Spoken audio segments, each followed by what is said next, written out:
اعوذ باللہ من الشیطان الرجیم بسم اللہ الرحمن الرحیم بحمد اللہ۔ آج ہمارے دورہ تفسیر القرآن کا 61واں سبق ہے۔ چوتھا پارہ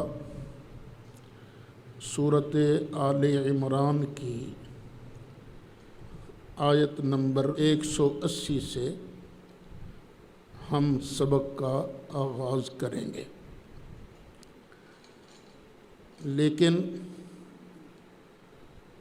سبق شروع کرنے سے پہلے دو باتیں آپ کی خدمت میں رکھنا چاہتا ہوں۔ چند دن پہلے پنجاب اسمبلی میں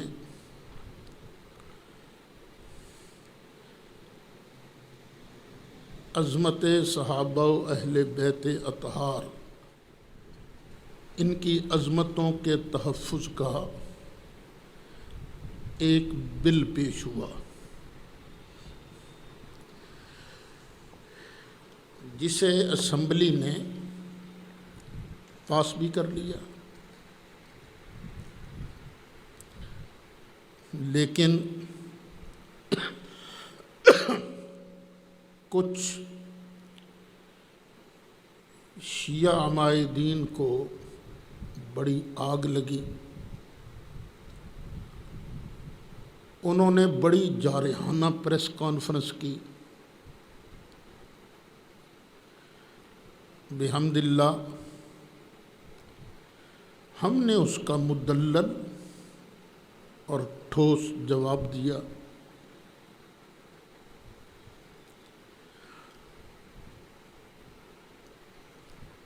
پھر ایک شیعہ ذاکر اس نے مسئلہ بنات پر مناظرہ کا چیلنج کر دیا۔ وہ بھی بحمد اللہ جامعہ امینیہ رضویہ کے ایک فاضل نے قبول کیا، اور آخر کار اس شیعہ ذاکر کو فرہ یا فرو کی گردان پڑنی پڑی، راہ فرار اختیار کی۔ پھر سندھ کے ایک شیعہ مناظر عبداللہ جروار، انہوں نے بھی بڑی تالی سے چیلنج کر دیا۔ نہ سوچا نہ سمجھا کہ مناظرہ ہوتا کس موضوع پر ہے، اپنی طرف سے ہم پر ایک موضوع جڑ دیا کہ تم ثابت کرو گے قرآن سے اور شیعہ حضرات کی احادیث سے کہ ابو بکر صدیق منصوص من اللہ خلیفہ ہیں۔ ہم نے اس کا جواب دیا، اور آج ان کی طرف سے پھر ایک تقریباً 8 منٹ کا کلپ سننے میں آیا، جس میں انہوں نے پھر ہمیں مناظرہ کا چیلنج بھی کیا اور اپنے لیے فرار کا رستہ بھی ڈھونڈ لیا۔ لگتا مجھے یوں ہے کہ شیعہ حضرات نے اس کو کافی پریشان کیا ہوگا نا، کہ ادھر سے جواب آ گیا ہے، تم اس کا جواب کیوں نہیں دے رہے؟ تو انہوں نے کہا شیعہ حضرات پریشان نہ ہوں، ہم ذرا محرم اور سفر میں مجالس عزا جو ہیں ان میں مصروف ہوتے ہیں، تو ان کے بعد اگر ہماری مرضی کے مطابق جواب آ گیا تو ہم سلسلہ آگے چلائیں گے، وگرنہ ہم جواب تک نہیں دیں گے۔ جروار صاحب جان ایسے تھوڑی چھوٹے گی آپ کی۔ یہ مسئلہ خلافت ہے، خلافت۔ ہم جو دعویٰ کریں گے اس دعوے کے مطابق دلائل دیں گے، اور آپ جو دعویٰ کریں گے اس دعویٰ کے مطابق آپ دلائل دیں گے۔ یہ نہیں ہوگا کہ آپ اپنی طرف سے ایک دعویٰ گھڑ کر ہمارے ذمے لگاؤ اور پھر کہو جی اس پر قرآن کی آیت پڑھو۔ یہ نہیں ہوگا۔ جیسا دعویٰ اسی کے مطابق دلیل۔ میں نے اس مسئلے کو الحمدللہ کافی پڑھا ہے۔ مجھے یہی نظر آیا ہے کہ شیعہ حضرات کے پاس سیدنا علی مرتضیٰ کرم اللہ تعالی وجہہ الکریم کی خلافت بلا فصل پر ایک بھی صریح دلیل موجود نہیں ہے، ایک بھی۔ وہ کیوں؟ اب ذرا غور سے میری بات کو سنیے گا۔ اسلامی حکومت ہو، اسلامی حکومت کے سربراہ کا تقرر کیسے ہوگا؟ اس کے لیے تین ہی طریقے متصور ہو سکتے ہیں۔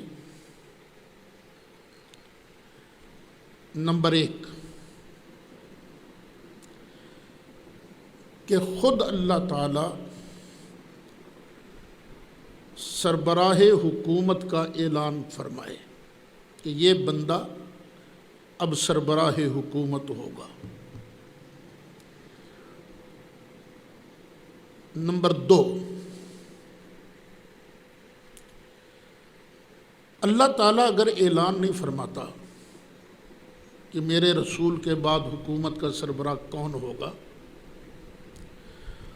تو پھر نبی کریم علیہ السلام خود اس بندے کی سربراہی کا اعلان کریں کہ میرے بعد فلانا بندہ حکومت کا سربراہ ہوگا۔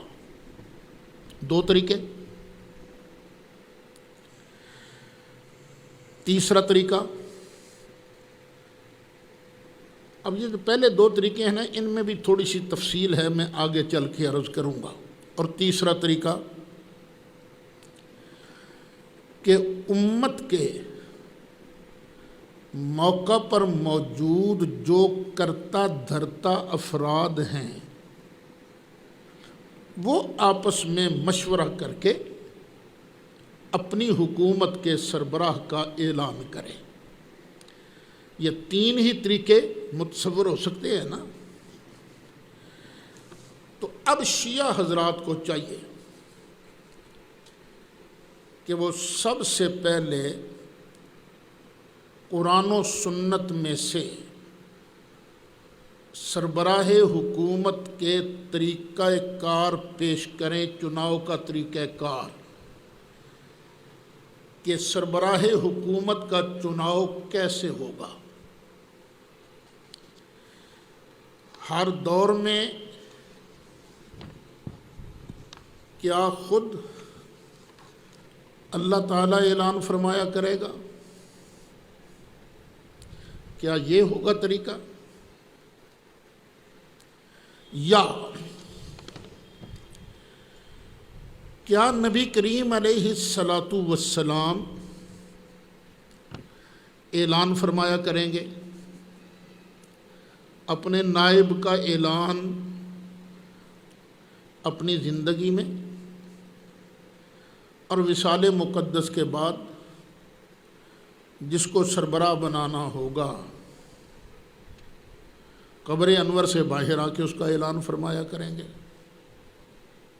کیا طریقہ ہوگا سربراہ حکومت کے چناؤ کا؟ یا پھر ایسے ہو کہ نبی کریم علیہ السلام کی وفات شریف کے بعد پہلے جانشین کا اعلان تو اللہ کرے، یا نبی کریم علیہ السلام اپنا جانشین خود مقرر فرمائیں اور دوسرے جانشین کے چناؤ کا اختیار امت کے کرتا دھرتا لوگوں کو ہو جائے، تو ہوگا کیسے؟ شیعہ حضرات کو اس کا تعین پہلے کرنا چاہیے،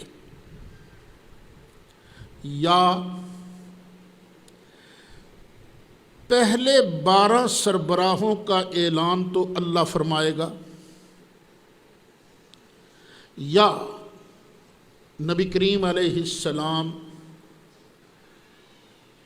12 سربراہوں کا اعلان سرکار فرمائیں گے، اور 12ویں کے بعد سربراہ حکومت کا انتخاب امت کے کرتا دھرتا افراد کریں گے۔ چناؤ کا طریقہ کار ہوگا کیا؟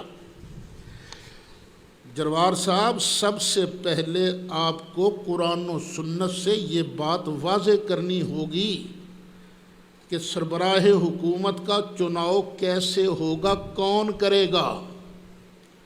دلائل تو بات کی بات ہے نا، پہلے دعویٰ تو کریں آپ۔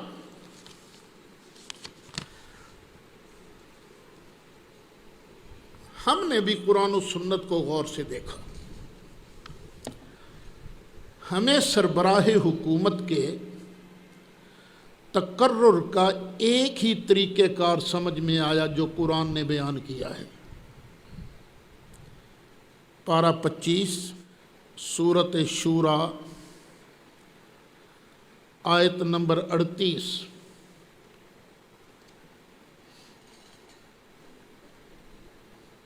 نکل آئی؟ وَأَمْرُهُمْ شُورَى بَيْنَهُمْ، کہ ان کا معاملہ مشورہ سے چلتا ہے۔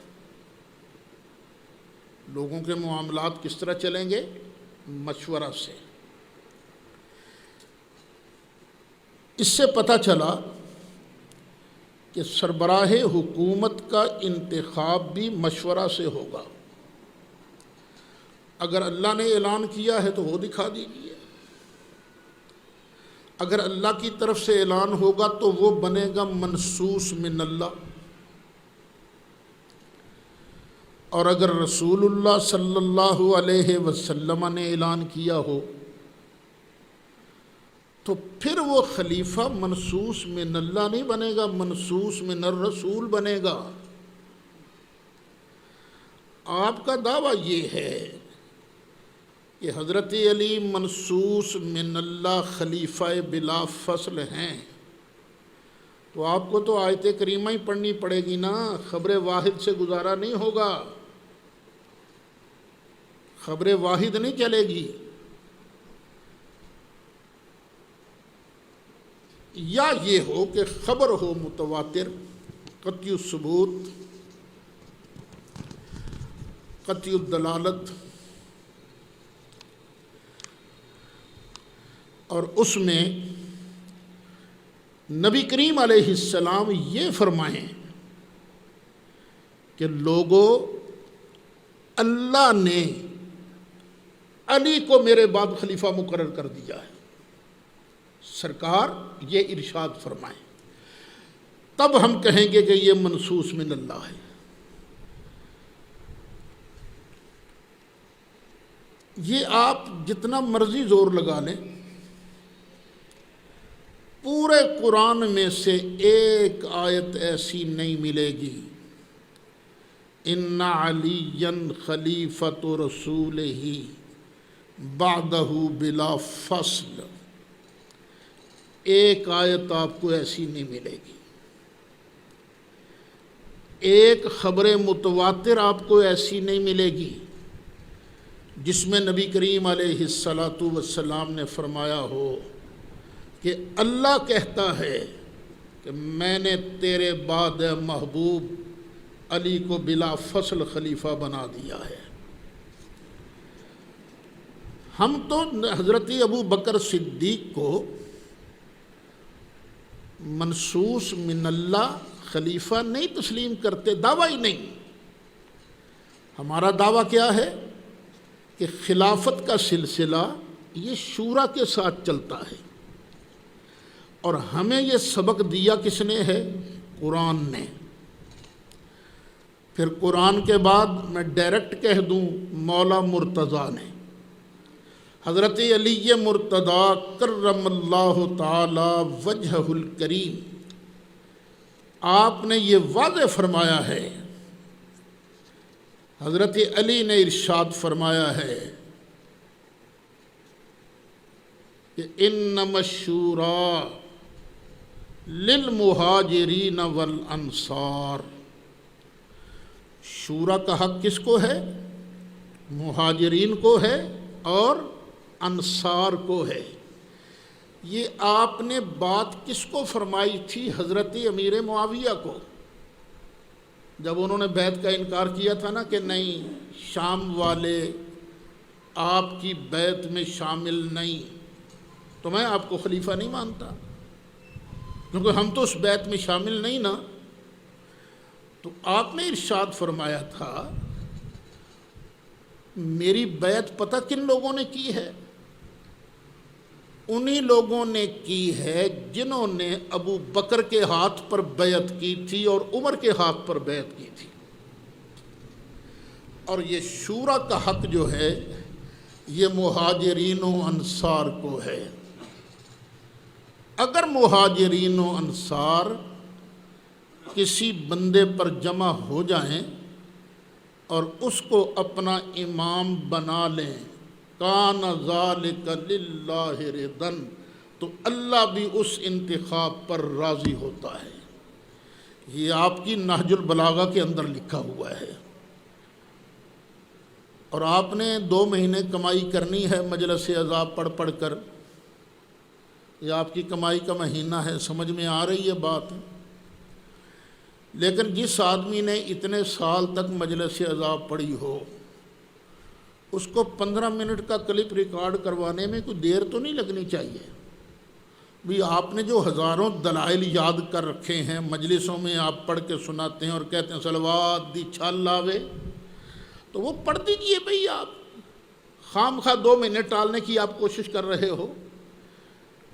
آپ بسم اللہ کر کے کل ہی اس کا جواب دیجئے، اور کلپ جو ہے 15 منٹ سے زیادہ کا نہ ہو۔ میرے پاس سندھ میں کوئی ایسا بندہ نہیں ہے جو وڈیرا ہو، جس کے پاس بدماشوں کی اچھی تعداد ہو اور وہ اس مناظرے کا اہتمام کرے۔ جب اللہ نے ایک سہولت دی ہے تو اس سہولت سے فائدہ اٹھاتے ہیں۔ آپ 15 منٹ تک کلپ ریکارڈ کروائیے اور واضح طور پر جو کچھ میں نے کہا ہے اس کا جواب ارشاد فرمائیے۔ 15 منٹ سے اوپر 1 سیکنڈ کی بھی گفتگو آپ کی گفتگو شمار نہیں ہوگی۔ ایک سوال ساتھ مزید کرتا جا رہا ہوں، میں دلائل نہیں دے رہا، ابھی دلائل نہیں دے رہا جروار صاحب، دلائل کی دنیا اور ہے، مجلس کی دنیا اور ہے۔ یہ بھی فرما دیجئے گا کہ امامت اور خلافت میں نسبت کون سی ہے؟ تساوی کی ہے، تباین کی ہے، عموم خصوص مطلق کی ہے، یا عموم خصوص من وجہ کی ہے؟ امامت و خلافت میں یہ نسبت کون سی ہے؟ یہ بھی بسم اللہ بیان فرمائیے گا۔ اچھا، دوسری بات کرنی ہے غامدی صاحب کے متعلق۔ کافی دنوں کے انتظار کے باوجود غامدی صاحب نے میرے سوالات کا جواب نہیں دیا۔ ہم نے پوچھا تھا آپ مرزا غلام احمد قادیانی کو کیا سمجھتے ہو؟ مسلمان سمجھتے ہو یا کافر؟ 2 ٹوک بات کیجیے۔ آپ کا ایک کلپ سنا، پتہ نہیں وہ کانٹ چھانٹ کے کسی نے چڑھایا ہے یا واقعی آپ کی بات ہے، اس کی توثیق و تردید تو آپ ہی کر سکتے ہیں نا۔ پوچھا گیا کہ کیا آپ ان لوگوں کو کافر سمجھتے ہیں یا مسلمان؟ تو جواب میں غامدی صاحب نے کہا، جو آدمی اپنے مسلمان ہونے کا اعلان کرے مجھے کوئی حق حاصل نہیں کہ میں اسے مسلمان نہ سمجھوں۔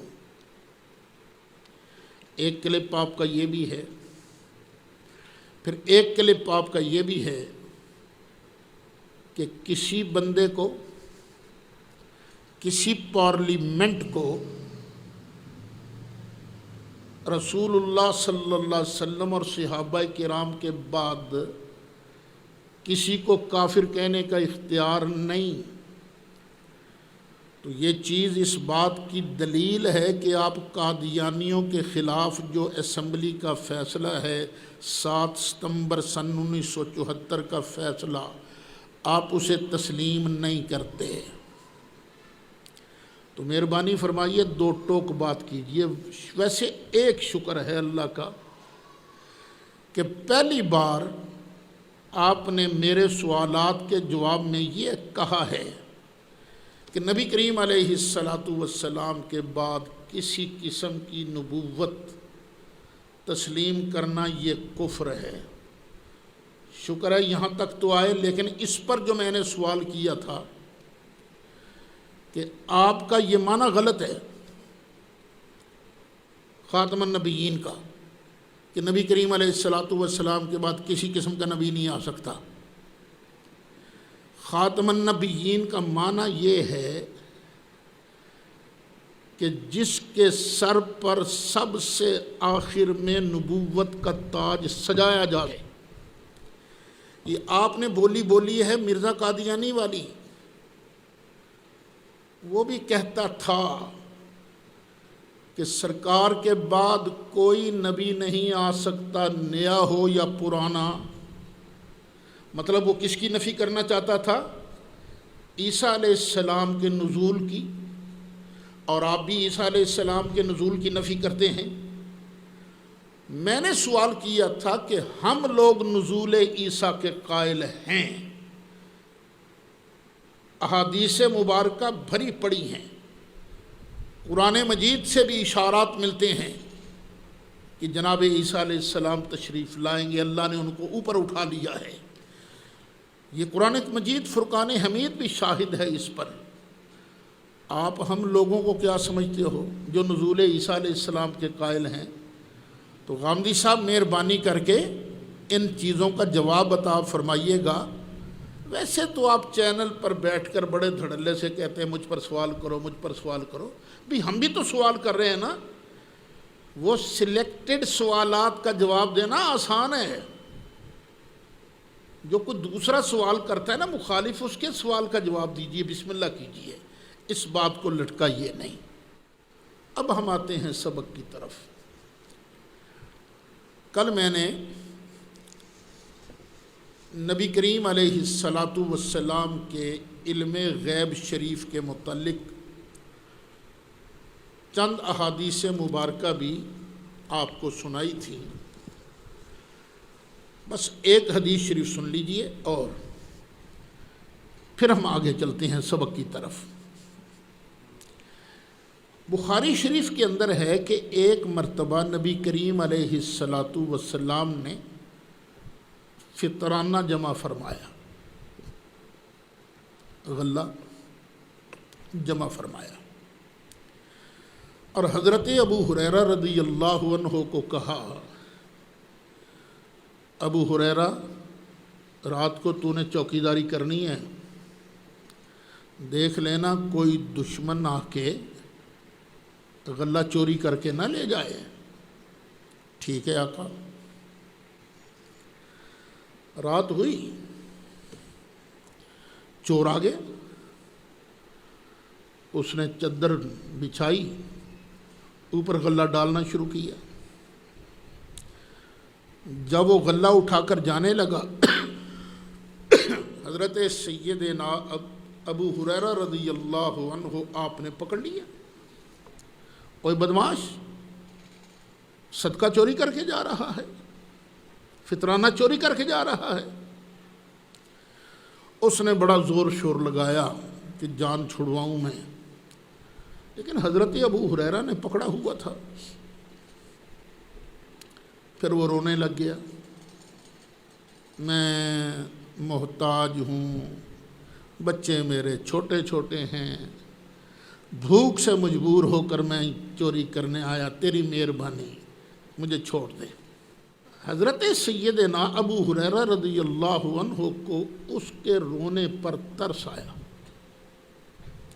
اسے چھوڑ دیا۔ فجر کی نماز کے وقت جب سرکار تشریف لائے تو نبی کریم علیہ السلام نے فرمایا، ابو ہریرہ رات والے چور کی سنا؟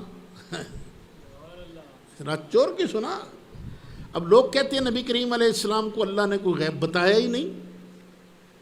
عرض کی آقا وہ اس طرح ہوا تھا، پھر میں نے چھوڑ دیا۔ فرمایا ہاں تکڑے رہنا، آج رات پھر آئے گا، پہلے ہی بتا دیا آج رات پھر آئے گا۔ دوسری رات آئی، حضرت ابو ہریرہ بڑے چوکس تھے کہ سرکار نے فرمایا ہے تو آئے گا، وہ پھر آ گئے۔ وہ پہلے دن والی کارروائی پھر دہرائی گئی۔ اتنا رویا، حضرت ابو ہریرہ نے پھر ترس کھا کے چھوڑ دیا۔ صبح فجر کی نماز کے وقت پھر سرکار کی بارگاہ میں جب حاضر ہوئے تو سرکار نے پھر فرمایا، ابو ہریرہ ذرا رات والے چور کی سنا؟ عرض کی آقا ایسے ہوا تھا، اور فرمایا تکڑا رہنا، آج رات وہ پھر آئے گا، پہلے ہی فرما دی۔ اب تیسری رات آئی، چور بھی آ گیا۔ حضرت ابو ہریرہ رضی اللہ عنہ آپ نے پھر پکڑ لیا۔ اب وہ بڑے واسطے ڈالتا ہے کہ مجھے چھوڑ دو چھوڑ دو، حضرت ابو ہریرہ نہیں چھوڑ رہے۔ وہ کہتا کر سودا میرے ساتھ۔ فرمایا کیا؟ کہنے لگا اگر تجھ مجھے چھوڑ دے نا تو میں تجھے ایک ایسا وظیفہ بتاؤں گا، شیطان تیرے پاس نہیں آئے گا۔ فرمایا کوئی ہے ایسا وظیفہ؟ کہا بالکل ہے۔ فرمایا بتا۔ کہا نہیں پہلے وعدہ کر مجھے چھوڑے گا؟ فرمایا ہاں چھوڑ دوں گا۔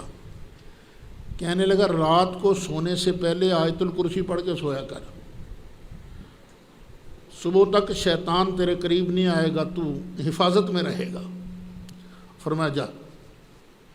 وہ چلا گیا۔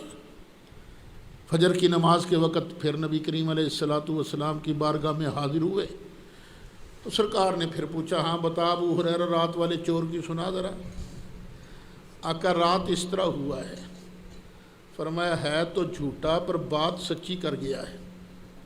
پتہ ہے ابو ہریرہ یہ 3 رات آنے والا چور کون تھا؟ نہیں آقا مجھے تو نہیں پتہ۔ فرمایا وہ خود ابلیس بے ایمان تھا۔ یعنی اس حدیث سے بھی پتہ چلا کہ اللہ تعالیٰ نے اپنے محبوب علیہ الصلوۃ والسلام کو بے پناہ غیوب کے خزانے عطا فرمائے ہیں۔ اچھا اب اگلی بحث چلے گی کہ کیا اللہ تعالیٰ نے نبی کریم علیہ الصلوۃ والسلام کو ما کانا وما یکونوں کا علم بھی دیا ہے کہ نہیں؟ اور انشاءاللہ یہ بحث جلدی آئے گی 5ویں پارے میں سورہ نساء کے اندر۔ وَلَا يَحْسَبَنَّ الَّذِينَ يَبْخَلُونَ بِمَا آتَاهُمُ اللَّهُ مِنْ فَضْلِهِ، اور وہ لوگ ہرگز خیال نہ کریں جو بخل کرتے ہیں اس چیز پر جو ان کو اللہ نے عطا کی ہے۔ ہرگز گمان نہ کریں۔ کیا گمان نہ کریں؟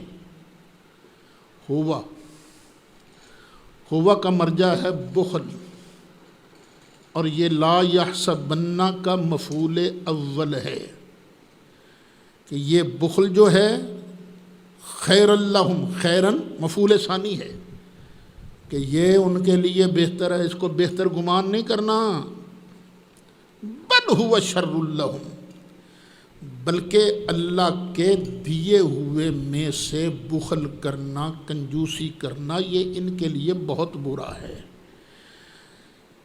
بخل مال کا بھی ہوتا ہے،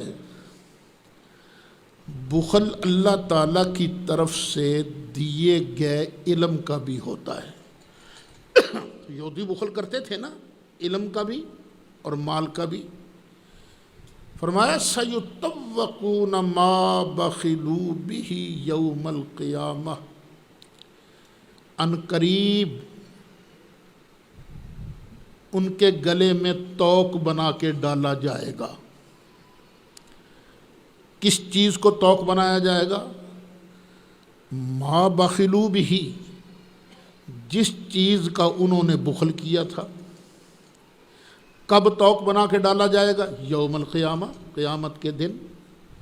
نبی کریم علیہ السلام نے فرمایا جس آدمی کو اللہ نے دیا مال،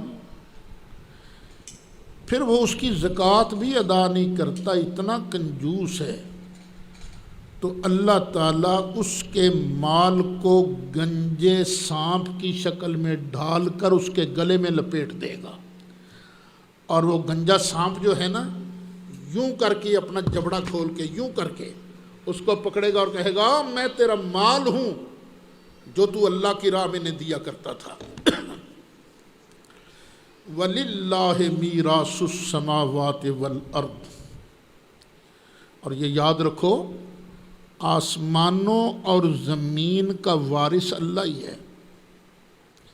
دیکھو یہ زمین ہے نا، مکان ہے، کسی مکان کو آپ دیکھ لو، کسی زمین کو آپ دیکھ لو، پہلے اس کا مالک کوئی، 20 30 50 سال کے بعد اس کا مالک دوسرا، پھر کوئی اور، پھر کوئی اور، پھر کوئی اور، پھر سارے مر کھپ جائیں گے، کون رہے گا یہاں؟ صرف اللہ ہی ہے نا۔ وَلِلَّهِ مِيرَاثُ السَّمَاوَاتِ وَالْأَرْضِ، اللہ ہی کے لیے ہے آسمانوں اور زمین کی وراثت، وہی مالک ہے۔ جب مالک وہ ہے تو پھر آج ہی اس کی مانو، پوجا کرو اس کی۔ وَاللَّهُ بِمَا تَعْمَلُونَ خَبِيرٌ، اور اللہ تعالیٰ جو تم کرتے ہو سب کی خبر رکھتا ہے۔ نبی کریم علیہ السلام پر جب قرآن کی آیتیں آتی ہیں، جہاد کی تلقین بھی اور مال کے خرچ کرنے کی تلقین بھی، بلکہ یہاں تک فرمایا گیا من ذا الذی یقرض اللہ قرضا حسنا، کون ہے جو اللہ کو قرض حسن دے۔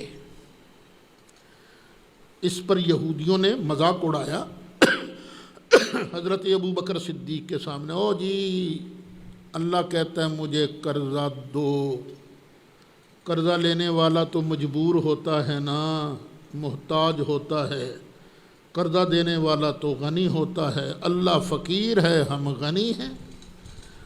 ابو بکر صدیق رضی اللہ عنہ نے بات سنی، آیا جلال دے منہ پر تھپڑ مارا، شکایت سرکار کی بارگاہ میں گئی تو عرض کیا آقا انہوں نے اللہ کی شان میں گستاخی کی تھی۔ ابو بکر صدیق کا گواہ تو تھا کوئی نہیں، قرآن کی یہ آیت لے کر جبریل آ گیا، لقد سمع اللہ، بے شک سنا ہے اللہ نے، قول الذین قالوا، بات ان لوگوں کی جنہوں نے کہا، ان اللہ فقیر، بے شک اللہ فقیر ہے، ونحن اغنیاء، اور ہم غنی ہیں، سنکتب ما قالوا، جو انہوں نے کہا ہے نا وہ ہم لکھ لیں گے، لکھیں گے۔ کون لکھے گا؟ اللہ۔ کیسے؟ اللہ خود نہیں لکھے گا، یہ جو اوپر بیٹھے ہیں نا فرشتے، یہ لکھنے والے یہ لکھیں گے، چونکہ حکم اللہ کا ہے اس لیے نسبت اللہ کی طرف ہو گئی۔ اچھا یہ بھی لکھیں گے ہم، وَقَتْلَهُمُ الْأَنْبِيَاءَ بِغَيْرِ حق، اور انہوں نے جو نبیوں کو ناحق قتل کیا تھا وہ بھی ہم لکھیں گے۔ وَنَقُولُ، اور پھر ہم کہیں گے انہیں قیامت کے دن کہیں گے، ذُوقُوا عذاب الحریق، اور چکھو جلنے کا عذاب، چکھو۔ ذالک بما قدمت ایدیکم، اور یہ جو تم عذاب چکھ رہے ہو نا، یہ تمہارے کرتوتوں کا نتیجہ ہے، یہ ہے وہ جو تمہارے ہاتھوں نے آگے بھیجا۔ دیکھو نا، طلبہ ہیں شرارتیں بھی کر جاتے ہیں، تو استاد لگاتا ہے پھینٹا تو کیا کہتا ہے، تیرے کرتوت دی سزا ہے۔ تو یہ صرف سمجھانے کے لیے بات نہیں، ماشاءاللہ آپ تو ایمان والے ہو بھئی۔ کافروں کو اللہ کہے گا، اے تسی جڑے کرتوت کر دے رہے ہو نا، اے دی سزا ہے۔ وَأَنَّ اللَّهَ لَيْسَ بِالظَّلَّامٍ لِّلْعَبِيدِ، اور بے شک اللہ تعالیٰ اپنے بندوں پر ظلم نہیں فرماتا۔ یہاں ایک بات یاد رکھنا، یہ ظلام جو ہے یہ مبالغہ کا صیغہ ہے۔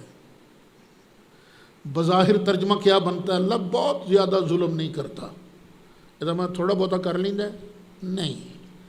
جب اس طرح کی عبارت میں مبالغہ کا صیغہ ہے تو ترجمہ کیا ہوگا، بے شک اللہ تعالیٰ بندوں پر ذرہ بھی ظلم نہیں کرتا، ذرہ بھی۔ الذین قالوا، وہ لوگ جنہوں نے کہا، ان اللہ عہد الینا، بے شک اللہ نے ہم سے ایک وعدہ لیا ہے، اللہ نؤمن لرسول، ہم ہرگز نہیں مانیں گے کسی رسول کو، حتی یأتینا بقربان تأکلہ النار، یہاں تک کہ وہ ہمارے پاس ایسی قربانی لے کے آئے جس کو اوپر سے آ کے آگ کھا لے۔ نبی کو چاہیے کہ وہ قربانی پیش کرے، اوپر سے آگ آئے گی، کھا جائے گی، تو یہ اعلان ہوگا کہ اللہ کا یہ نبی ہے، اللہ نے ہم سے وعدہ لیا ہے کہ ایسے کسی بندے کو نہیں قبول کرنا، نہیں اس کو نبی ماننا، تو آپ نے تو یہ معجزہ دکھایا ہی نہیں، ہم کیسے آپ کو مان لیں؟ اس کے جواب میں اللہ ارشاد فرماتا، قل، محبوب تو کہہ، قد جاءکم رسل من قبلی، میرے سے پہلے بھی تو تمہارے پاس کئی رسول آئے تھے نا، اور انہوں نے یہ معجزہ دکھایا تھا۔ وہ آئے تھے بالبینات، کھلی کھلی نشانیاں لے کر، وبالذی قلتم، اور کئی نبی ایسے بھی آئے جو وہ لے کر آئے تھے جو تم نے کہا ہے، یعنی انہوں نے قربانی پیش کی، آگ اوپر سے آ کے کھا گئی، فلم قتلتموہم، اور تمہیں تو چاہیے تھا ان کو مانتے، لیکن تم نے ان کو قتل کیا۔ کیوں قتل کیا تھا ان کو؟ ان کنتم صادقین، اگر تم سچے ہو، تم تو بات بات پر جھوٹ بولنے والے ہو۔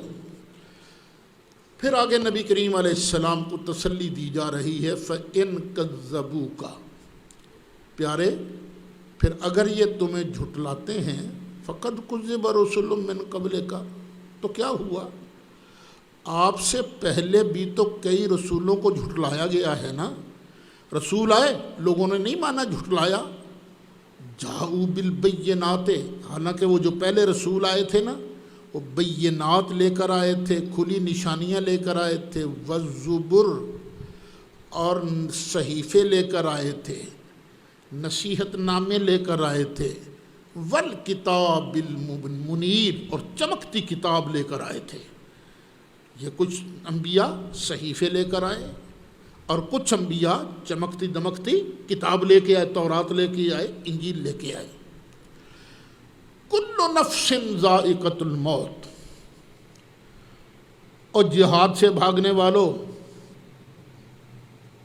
چھپنے والوں، سن لو، ہر نفس نے موت کا ذائقہ چکھنا ہے۔ وَإِنَّمَا تُوَفَّوْنَ أُجُورَكُمْ، اور بے شک تمہیں پورا پورا اجر دیا جائے گا، یوم القیامہ، قیامت کے دن تمہارے اجر میں ذرا کمی نہیں ہوگی، ذرا بھی نیکی کی ہے پورا تمہیں اجر ملے گا۔ سن لو، فمن زحزح عن النار، تو جو آگ سے بچایا گیا، وادخل الجنت، اور جنت میں داخل کیا گیا، فقد فاز، بے شک وہ کامیاب ہو گیا۔ کامیاب کون ہے؟ جو جہنم کی آگ سے بچا لیا جائے اور جنت میں داخل کر دیا جائے۔ وَمَا الْحَيَاةُ الدُّنْيَا إِلَّا مَتَاعُ الْغُرُورِ، اور نہیں ہے دنیا کی زندگی مگر دھوکے کا سامان۔ یہ دنیا دھوکے کا سامان ہے، اس لیے اس پر لٹو نہ ہو جاؤ، آخرت کی فکر کرو جہاں تمہیں ہمیشہ رہنا ہے۔ لَتُبْلَوُنَّ فِي أَمْوَالِكُمْ وَأَنفُسِكُمْ، تم ضرور بالضرور آزمائے جاؤ گے، فی اموالکم، اپنے مالوں میں، وانفسکم، اور اپنی جانوں میں۔ تمہارے مال بھی تم سے لیے جائیں گے زکوٰۃ، صدقات، خیرات کے نام پر، اور تمہاری جانیں بھی جہاد میں تمہیں بھیجا جائے گا، آزمایا جائے گا۔ وَلَتَسْمَعُنَّ مِنَ الَّذِينَ أُوتُوا الْكِتَابَ مِن قَبْلِكُمْ، اور حبیب پیارے تم ضرور بالضرور سنو گے ان لوگوں سے جن کو کتاب دی گئی تم سے پہلے۔ یہ کون ہے؟ یہودی۔ یہ جو لوگ ہیں ان سے تم سنو گے۔ وَمِنَ الَّذِينَ أَشْرَكُوا، اور مشرکوں سے بھی سنو گے۔ کیا سنو گے؟ اذًا کثیرا، بڑی تکلیف دہ باتیں۔ یہ تکلیف دہ باتیں مبلغین کو سننی پڑتی ہیں۔ آپ جب میدان تبلیغ میں جاؤ گے نا، آپ کے بارے میں بھی طرح طرح کی لوگ باتیں کریں گے۔ کوئی ایک الزام لگائے گا، کوئی دوسرا الزام لگائے گا، کوئی تیسرا الزام لگائے گا، دل کو بڑی تکلیف ہوگی۔ لیکن اللہ فرماتا ہے یہ تو پہلے لوگوں کو بھی ہوتا ہے، محبوب آپ کو بھی سننا پڑے گا۔ وَإِن تَصْبِرُوا، اور اگر آپ صبر کرو گے، وَتَتَّقُوا، اور پرہیزگاری اختیار کرو گے، فَإِنَّ ذَلِكَ مِنْ عَزْمِ الْأُمُورِ، تو یہ بہت بڑی ہمت والا کام ہے۔ تو مبلغین کو صبر سے ہی کام لینا چاہیے، حکمت سے، صبر سے، غصے میں آگ بگولا نہیں ہو جانا چاہیے۔ ہم لوگ جاتے ہیں نا جلسوں میں، تو وہ میرا تو طریقہ کار ہی ہے نا، پارٹ 1 میں جو کچھ میں نے کہنا ہوتا ہے کہہ لیتا ہوں، پارٹ 2 میں وہ لوگوں کی باری ہوتی ہے، اور واقعی کئی لوگ بڑی بدتمیزی کا مظاہرہ کرتے ہیں، لیکن اللہ کا لاکھ لاکھ شکر ہے، وہ جتنی مرضی بدتمیزی کرتے ہیں، الحمدللہ میں کبھی تتا نہیں ہوا، بڑے پیار سے، بڑے آرام سے، بیٹے میرے پاس آ جا، سمجھانے کی کوشش کرتے ہیں، تاکہ کل قیامت کے دن شاید یہ نیکی میرے کام آ جائے کہ مالک میں نے بڑے ٹھنڈے دل سے تیرا دین آگے پہنچانے کی کوشش کی تھی۔ وَإِذْ أَخَذَ اللَّهُ مِيثَاقَ الَّذِينَ أُوتُوا الْكِتَابَ، اور یاد کرو جب اللہ نے پکا وعدہ لیا ان لوگوں سے جن کو کتاب دی گئی تھی۔ کیا وعدہ لیا تھا؟ لَتُبَيِّنُنَّهُ لِلنَّاسِ، کہ یہ جو کتاب ہے نا تم ضرور بھی ضرور اس کو بیان کرو گے لوگوں کے لیے، چھپاؤ گے کچھ نہیں، ضرور بھی ضرور لوگوں کے سامنے بیان کرو گے۔ وَلَا تَكْتُمُونَ، اور اس کو چھپاؤ گے نہیں۔ یہ اللہ تعالیٰ جس کو کتاب دیتا ہے نا اس کی ذمہ داری ہے کہ وہ بیان کرے، چھپائے نہیں۔ ہمیں بھی کئی لوگ کہتے ہیں مسئلہ بیان کرن دی لوڑ کی سی جناب، نہ بیان کر دے تسی، کہہ دیتے ہیں، لیکن کیا کریں بھی، جس کو کتاب ملی ہے اس پر لازم ہے جو کتاب میں لکھا ہے وہ آگے بیان کرے۔ فَنَبَذُوهُ وَرَاءَ ظُهُورِهِمْ، تو جن کو پہلے کتاب ملی تھی یہودی عیسائی، تو انہوں نے پھینک دیا اس کتاب کو یا اس میثاق کو، وراء ظہورہم، اپنی پشتوں کے پیچھے، اسی نہیں مندے، واشتروا بہ ثمنا قلیلا، اور اس کے بدلے میں حقیر رقم انہوں نے خرید لی۔ قلیل کا معنی ہم نے کیا کیا ہے؟ حقیر۔ اور جتنی مرضی دولت بھی، خربوں کیوں نہ روپیہ ہوں، لیکن ہے تو حقیر ہی نا، یہیں رہ جائے گی۔ آگے کیا جائے گا؟ آگے ایمان جائے گا، عمل صالح جائے گا۔ فَبِئْسَ مَا يَشْتَرُونَ، تو کتنی بری خریداری ہے جو وہ کرتے ہیں۔ لا تحسبن الذین یفرحون بما اتوا، ہرگز نہ گمان کرنا ان لوگوں کے بارے جو خوش ہوتے ہیں اس پر جو انہوں نے کیا، جو کیا اس پر بڑے خوش ہوتے ہیں، ایسا بڑا کم کر لیا جی۔ وَيُحِبُّونَ أَن يُحْمَدُوا بِمَا لَمْ يَفْعَلُوا، اور چاہتے ہیں کہ ان کی تعریف کی جائے ایسے کاموں پر جو انہوں نے کیا ہی نہیں۔ اگر تھوڑا بہت کام ہو جاتا ہے تو بڑے خوش ہوتے ہیں، اور پھر کیا کہتے ہیں، جو ہم نے کیا نہیں نا اس معاملے میں ہماری تعریف کی جائے۔ مجھے تو بڑا ڈر لگتا ہے، جلسوں میں لوگ تعریفیں کرتے ہیں، جاتے ہیں جی فلاں علامۃ الدار فی البر والبحر، پتہ نہیں کیا کیا کہتے ہیں۔ اور کئی ہمارے ساتھی، ہم انسان ہیں، غلطیاں ہوتی ہیں، ڈیمانڈ کرتے ہیں اشتہار میں یہ ضرور لکھنا ہے، نہیں میرے بیٹے نہیں، عاجزی کر، انکساری کر، نہ ایسی بات مت کرو۔ یہ ان کا طریقہ کار ہے یہودیوں کا، کیا نہیں کچھ لیکن چاہتے ہیں لوگ کہیں بلے بھی بلے، بڑی بڑکماری بھائی، بڑا کم چیتا ہے بھائی۔ فلا تحسبنہم بمفازۃ من العذاب، تو ہرگز گمان نہ کرنا ان لوگوں کے بارے میں کہ یہ عذاب سے بچ جائیں گے، عذاب سے نکلنے والے ہیں، ہرگز خیال نہ کرنا۔ وَلَهُمْ عَذَابٌ أَلِيمٌ، اور ان کے لیے دردناک عذاب ہے۔ وَلِلَّهِ مُلْكُ السَّمَاوَاتِ وَالْأَرْضِ، اللہ ہی کے لیے آسمانوں اور زمین کی بادشاہی۔ وَاللَّهُ عَلَىٰ كُلِّ شَيْءٍ قدیر، اور اللہ ہر چاہے پر قادر ہے۔ ان فی خلق السماوات والارض، یہ آیتیں سورہ بقرہ میں بھی آئی تھی، ملتی جلتی۔ بے شک آسمانوں اور زمین کی پیدائش میں، واختلاف اللیل والنہار، رات اور دن کی تبدیلی میں، لآیات، کئی نشانیاں ہیں، لأولی الالباب، عقلوں والے جو ہیں نا ان کے لیے۔ لب کا معنی ہے عقل، الباب اس کی جمع، تو جو عقلوں والے ہیں نا، مضبوط عقل والے، ان کے لیے بڑی نشانیاں ہیں۔ وہ دیکھتے ہیں یہ آسمان ہے، یہ تارے چمک رہے ہیں، یہ سورج چل رہا ہے، چاند نکل رہا ہے، کبھی گھٹ رہا ہے، کبھی بڑھ رہا ہے، دیکھتے ہیں نا۔ یہ زمین ہے، کیا بات ہے، یہاں پانی دریا بہہ رہا ہے، نہریں نکلی ہیں، یہ دریاؤں کا پانی ہے، کتنا میٹھا پانی ہے، یہ زمین میں سے فصل نکلی ہے، یہ کون ہے یہ سارا کچھ کرنے والا؟ تو یہ دن رات کے اختلافات میں، زمین و آسمان کی پیدائش میں عقل مندوں کے لیے نشانیاں ہیں۔ کس بات کی؟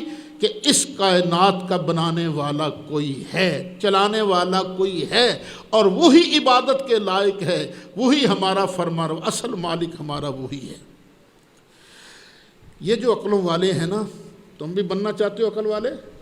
تو پھر اللہ تعالیٰ نسخہ بتا رہا ہے، الذین یذکرون اللہ، یہ وہ لوگ ہیں جو ذکر کرتے ہیں اللہ کا، قیاماً، کھڑے کھڑے، وقعوداً، اور بیٹھے بیٹھے، وعلی جنوبہم، اور اپنے پہلو کے بل، لیٹے لیٹے، کھڑے ہوں تو، بیٹھے ہوں تو، لیٹے ہوں تو وہ اللہ کا ذکر کرتے ہیں۔ وَيَتَفَكَّرُونَ فِي خَلْقِ السَّمَاوَاتِ وَالْأَرْضِ، اور وہ آسمانوں اور زمین کی پیدائش میں سوچتے رہتے ہیں، ہاں یہ تفکر کرتے ہیں۔ پھر کہتے ہیں ربنا ما خلقت ھذا باطلا، یا اللہ تو نے اس کو بیکار تو نہیں بنایا نا۔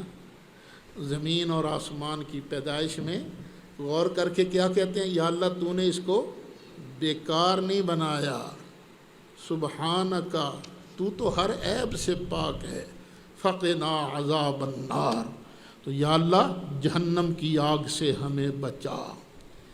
نبی کریم علیہ الصلاۃ والسلام جب تہجد کے لیے اٹھتے تو یہ ان فی خلق السماوات والارض، یہ آیتیں پڑھتے اور اللہ کی بارگاہ میں دعائیں کرتے تھے۔ ایک اور دیکھو یہ اللہ فرماتا ہے یہ زمین و آسمان ان میں جو کچھ ہے یہ اللہ نے بیکار تو نہیں بنایا۔ اب یہی موبائل ٹیلی فون لے لیجیے، ویسے ہمیں زمین آسمان کے درمیان کچھ نظر آتا ہے؟ نہیں، نظر نہیں آ رہا، لیکن ہے صحیح اندر۔ وہ کیا ہے؟ لہریں، ان سین ویوز۔ یہ موبائل پر تم یہاں بیٹھے بیٹھے نمبر پنچ کرتے ہو تو ٹھک دوسری جگہ جا کے بات ہوتی ہے کہ نہیں؟ یہ اللہ نے باطل نہیں بنایا، بیکار نہیں بنایا، بالکل پورے نظم و ضبط کے ساتھ اللہ نے زمین و آسمان کی تخلیق کی ہے۔ کوئی اور ایسا بنا کے تو دیکھے۔ آج کے انسان نے اس کو ڈسکور کیا ہے، اس کو جانا ہے، لیکن بنایا کس نے ہے؟ اللہ نے۔ ربنا انک من تدخل النار فقد اخزیتہ، اے ہمارے پروردگار جس کو تو جہنم میں داخل کر دے گا، فقد اخزیتہ، تو بے شک تو نے اس کو رسوائی دی، وہ رسوا ہو گیا۔ وما للظالمین من انصار، اور ظالموں کا کوئی مددگار نہیں۔ ظالموں کا مددگار نہیں ہوتا، نیکوکاروں کے مددگار ہوتے ہیں۔ ربنا اننا سمعنا منادیا ینادی للایمان، اے ہمارے رب بے شک ہم نے سنا ایک ندا کرنے والے کو جو ایمان کی ندا کر رہا تھا۔ ان آمنوا بربکم، کیا کہہ رہا تھا؟ اپنے رب کو مانو۔ فآمنا، تو یا اللہ اس ندا کرنے والے کی ندا کو سن کر ہم نے ایمان قبول کر لیا۔ ربنا، اے ہمارے پروردگار، فاغفر لنا ذنوبنا، تو بخش دے ہمارے گناہوں کو، وکفر عنا سیئاتنا، اور یا اللہ دور کر دے، مٹا دے ہماری غلطیوں کو، ہمارے گناہوں کو یا اللہ مٹا دے۔ وتوفنا مع الابرار، اور یا اللہ نیکوں کے ساتھ ہمیں وفات دینا، یا اللہ ہماری موت آئے اچھوں کے ساتھ موت آئے۔ ربنا وآتنا ما وعدتنا، اے ہمارے رب ہمیں عطا کر دے وہ چیز جس کا تو نے ہم سے وعدہ کیا تھا۔ علی رسولے کا، اپنے رسولوں پر، کیا مطلب؟ علی لسان رسولے کا، اپنے رسولوں کی زبان پر یا اللہ تو نے جس کا وعدہ کیا تھا، رسولوں کے ذریعے یا اللہ جس کا وعدہ، وہ ہمیں دے دے۔ ولا تخزنا یوم القیامہ، اور یا اللہ ہمیں قیامت کے دن ذلیل نہ کرنا، رسوا نہ کرنا۔ انک لا تخلف المیعاد، بے شک مالک تو اپنے وعدے کا خلاف نہیں کرتا۔ ہم ہی گندے مندے ہیں، ہماری نیتوں میں کھوٹ ہو سکتا ہے، یا اللہ تو وعدے کا پکا ہے، لیکن مالک تو ہماری نیتوں، چل مولا گناہ ہو جاتے ہیں، غلطیوں تو معاف فرما دینا۔ فاستجاب لهم ربهم، پس قبول کر لی، سن لی دعا ان کے رب نے۔ انی لا اضیع عمل عامل منکم، اور یہ فرمایا بے شک میں ضائع نہیں کروں گا کسی محنتی کی محنت کو، کسی عمل کرنے والے کے عمل کو میں ضائع نہیں کروں گا۔ منکم، تم میں سے، تم میں جو بھی محنت کرتا ہے محنت ضائع نہیں کروں گا۔ من ذکر او انثی، خواہ مذکر ہو خواہ مؤنث ہو، مرد ہو یا عورت ہو۔ بعضکم من بعض، تم ایک دوسرے میں سے تو ہو، مرد ہو یا عورت، یہ دونوں ایک ہی باپ دادا کی اولاد میں سے ہیں نا، ایک ہی نسل کے ہیں نا، بس صنف کا فرق ہے، ایک عورت ہے اور ایک مرد ہے۔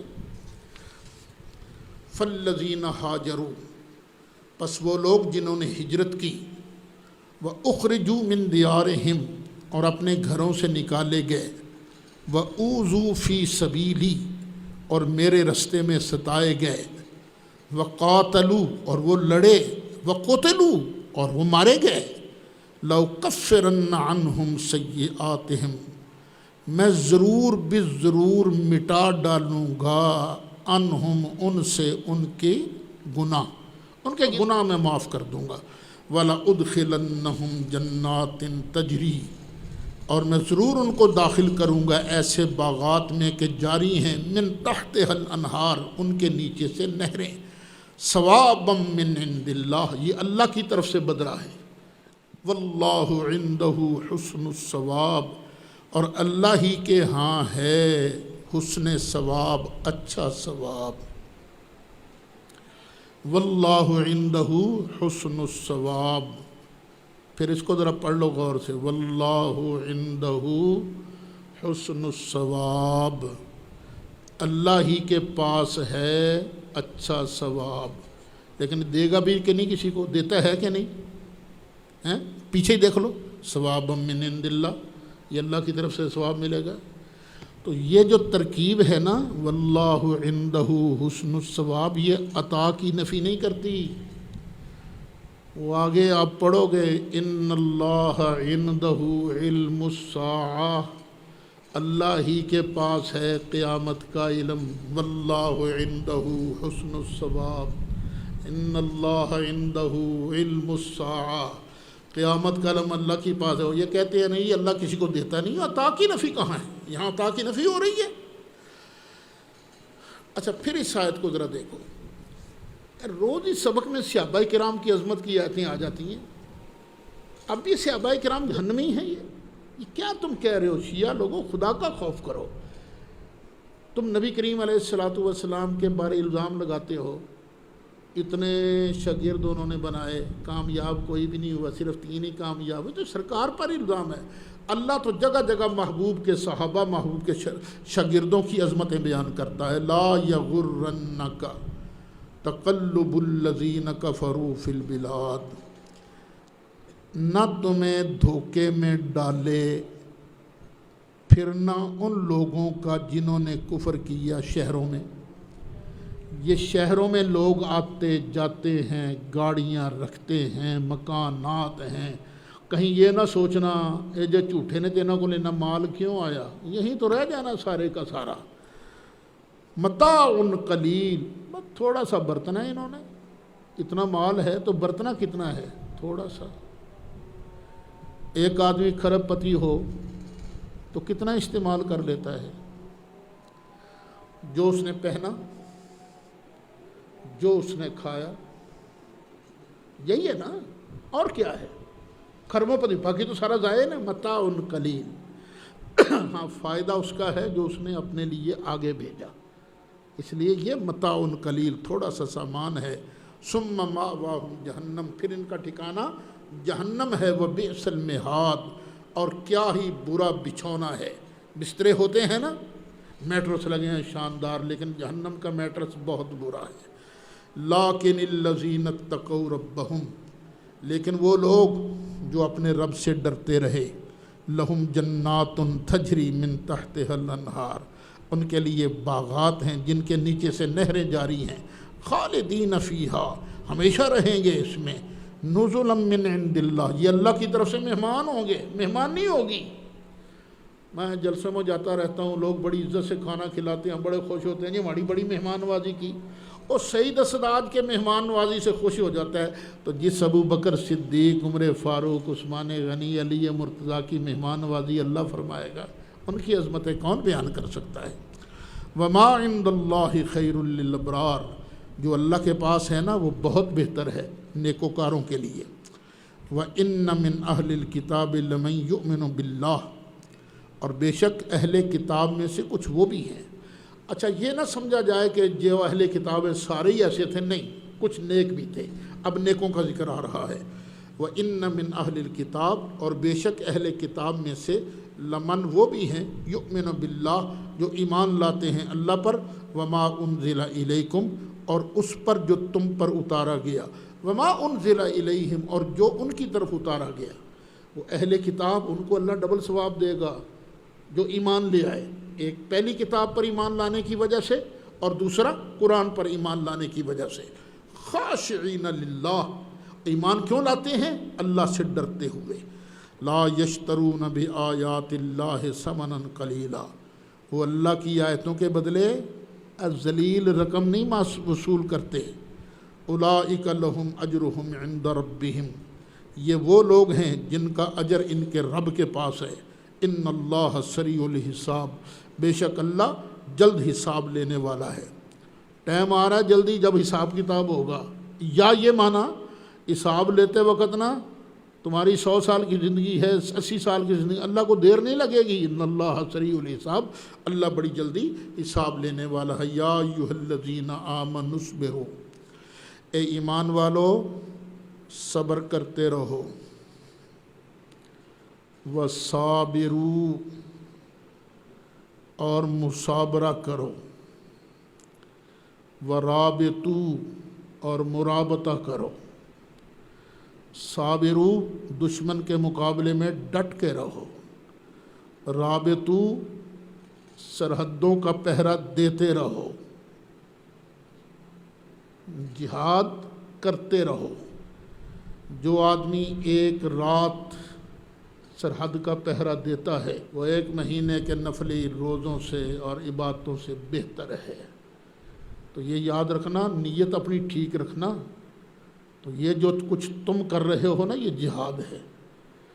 یہ سرحدیں 2 طرح کی ہوتی ہیں، ایک جغرافیائی سرحد، ایک نظریاتی سرحد۔ آپ لوگ نظریاتی سرحدوں کے مجاہد ہو، لوگوں کا نظریہ عقیدہ ٹھیک کرنا منظور ہو۔ یہ یاد رکھنا، نیت یہ نہیں کرنی کہ جو میرا عقیدہ ہے میں نے قرآن سے وہ کہلوانا ہے، نہ، بلکہ سوچ کیا بنانی ہے، جو قرآن کہتا ہے میں نے اس کو ماننا ہے۔ تو پھر واتقوا اللہ، اور اللہ سے ڈرتے رہو، لعلکم تفلحون، تاکہ تم کامیاب ہو جاؤ۔ مولایا صلی وسلم دائما ابدا۔ الحمدللہ، مبارک ہو، سورۃ آل عمران بھی آج ختم ہو۔